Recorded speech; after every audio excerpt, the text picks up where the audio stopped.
સંસ્થાઓ પરોપકાર માટે કેવી રીતે કામ કરી શકાય એના ઉત્તમ ઉદાહરણ પૂરું પાડતી સંસ્થાઓનું આજે મારે જવાનું થયું.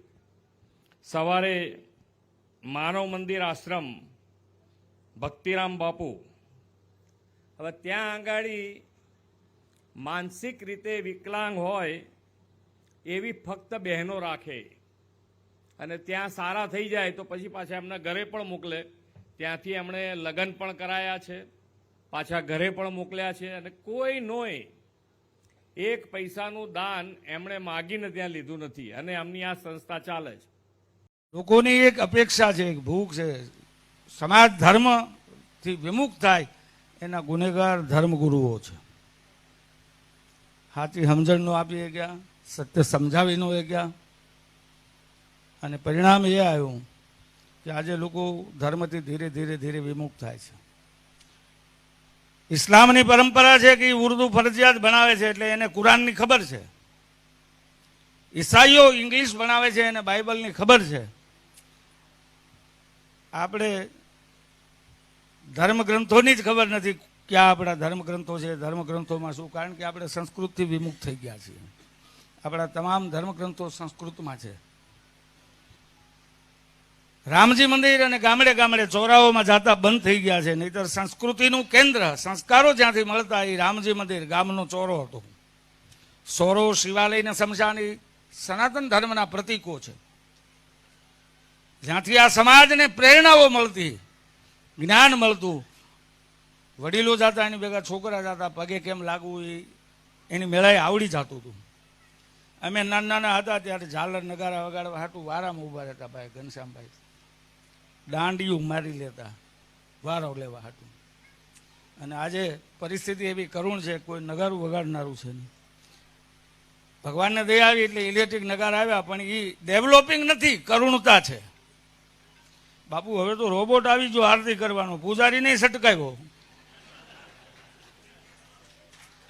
એટલે આ એમાં સમાજની ખામી નથી, આપણી ખામી છે. વાહ વાહ કરો માં, આપણને કાંઈક નથી આવડ્યું એટલે આપણને સટકાવ્યા છે. એ તમે પછી સમાજ ઉપર નાખો. આપણે તો હોશિયાર વરણ ને કંઠિયું બાંધનારા. ગમશે નહીં આ બધું, બાપુ જેવું મને આવડી જાય નહીં, પણ આપણે બીજાને કંઠિયું બાંધનારા. આ વયું જો આપણે હાથમાંથી ત્યાં લગી આંખ નથી ઉગડી, હજી વાતું કરી નાખીએ અમે સાધુના બાળક, સાધુના બાળક. સાધુતા કેટલી છે ક્યારેક માપી લેજો. વાતું બહુ કરી છે, ઘણા વાતું કરે બાપુ કે અમે સાધુ સંતો હારે બહુ ફર્યા, બહુ ફર્યા. એટલું કહે ને ત્યાં લગી સારું, પણ એમ કે હારા હારા બાવાના તળિયા જોયા. એમ ત્યાં એના ભાષામાં જ ખબર પડે કે જેની ભાષામાં દિવ્યતા ન હોય એના જીવનમાં ભવ્યતા હોય જ નહીં. સાધુ હારે ફર્યા છે એમાં બે મત નહીં ભાઈ વૈકુંઠ બાપુ, પણ કાજુ બદામ ખાવા જલસા કરવા હારે રખડનારા રાત છે. સાધુ સંતો હારે બીજું શું છે? ઓલા ધરે ને યજમાનો તો રાજી હોય, બાપુ પધાર્યા છે તો બાપુ આમ હાથ અડાડીને મૂકી દે ને ઓલા મુઠ્ઠીઓ ભરીને ખિસ્સામાં ઠોકડે. એ જોયું છે મેં. એટલે આ કાંઈ જ્ઞાનની વાત નથી કરતો, વાસ્તવિકતા કહું છું. હારે રહ્યા સાંટોએ અડવા નથી દીધો, વાતું કર્યું છે હારે હારે. અને સાસુભાઈ લગભગ ફૂટપટ્ટી લઈને જ નીકળ્યા છે. એના તળિયાની અમને ખબર છે ને એનું કેટલું ઊંડાણ એ ખબર છે. સાધુના તળિયા દુનિયામાં કોઈ જોઈ નથી શક્યા.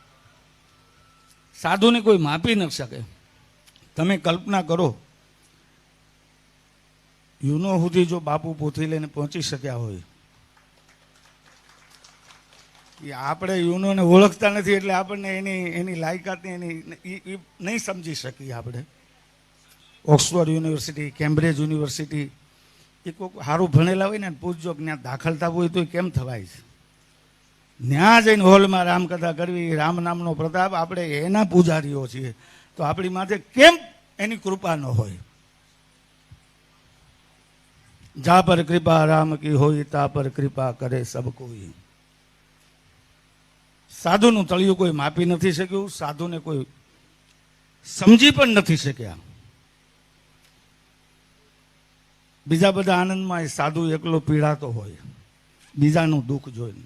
બીજા એને ન સમજી શકે ને, એમાં સાધુ ન સમજે કે એની પીડા કેવી હોય, ક્યારેક પૂછી લેજો બાપુને.